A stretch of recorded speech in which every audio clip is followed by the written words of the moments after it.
Assalamualaikum warahmatullahi wabarakatuh. Di sini saya akan mempresentasikan materi tentang sifat biologi tanah meliputi bahan organik, mikrofauna, dan makrofauna, bakteri, dan fungsi tanah. Sebelumnya, perkenalkan nama saya Alvita Putri Azahra dengan NIM 2103211000106 dari Agribisnis D. Bahan organik tanah. Peranan bahan organik di dalam tanah.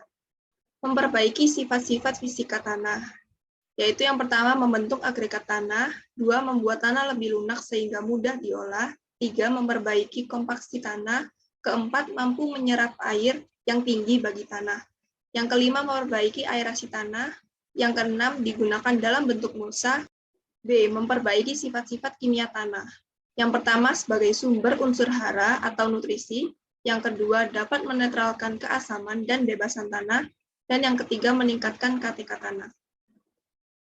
C. Memperbaiki biologi tanah. Yang pertama sebagai sumber energi bagi jasad hidup tanah.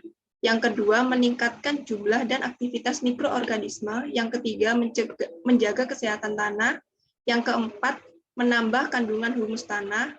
Yang kelima sebagai bahan remediasi tanah. Yang keenam sebagai bahan ameliorasi tanah. Dan yang terakhir meningkatkan aktivitas beberapa reaksi enzimatik.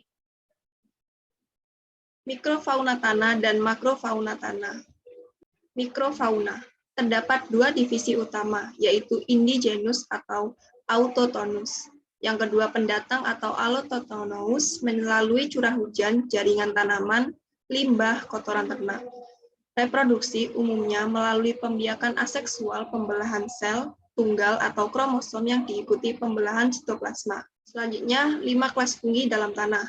Yang pertama, Oomycetes, yaitu parasit tanaman dan siklus hidup dapat bertahan di jaringan tanaman. Kedua, Zygomycetes, yaitu jamur darat yang menghasilkan spora non-motil atau tidak dapat bergerak sendiri, disebut zygospora.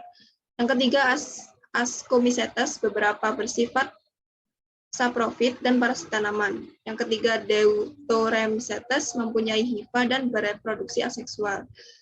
Terakhir, Basidiomycetes berperan dalam dekomposisi kayu dan seresah di hutan.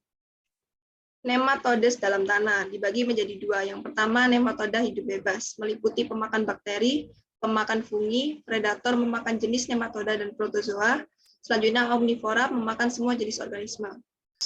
Nematoda parasit tanaman atau pemakan akar, meliputi siklus hara, distribusi mikroba, sumber makanan, serta menekan penyakit. Protozoa dalam tanah, yaitu yang pertama organisme uniseluler yang bersel tunggal, kedua eukariotik yang memiliki membran nukleus, ketiga hidup soliter atau sendiri, atau juga ada yang berkoloni atau hidup berkelompok. Keempat, protozoa umumnya tidak memiliki kemampuan untuk membuat makanan sendiri atau heterotrof. Yang kelima, protozoa ada yang hidup bebas, saprofit atau parasit.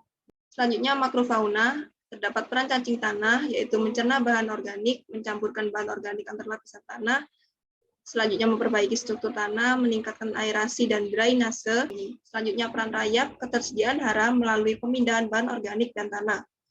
Selanjutnya kontribusi pada pertukaran OCO-NSP, CAMG, KNA, dekomposer selulasa kayu, penyedia makanan bagi organisme lain. Selanjutnya ada peran semut dan kumbang, yaitu mentranslokasikan dan mencerna bahan organik. Ada peran orbibated mites, yaitu memakan mikroflora dan bahan tanaman dekomposer atau perompak bahan organik. Memindahkan nutrien atau unsur hara, membawa mikro dan mesofauna, membuat lorong kecil dalam tanah. Peran hewan pengerat, menghaluskan ukuran bahan organik, mengumpalkan dan mengaduk tanah, memperbaiki drainasi dan aerasi. Selanjutnya ada biologi tanah. Biologi tanah adalah studi tentang komponen hidup dalam tanah yang meliputi bakteri, jamur, actinomycetes, ganggang, dan fauna tanah lainnya. Biologi tanah erat kaitannya dengan proses fisik dan kimia tanah, meliputi perbedaan pH, kelembapan, ukuran pori, atau dalam skala mikro akan berpengaruh terhadap bentuk kehidupan organisme tanah.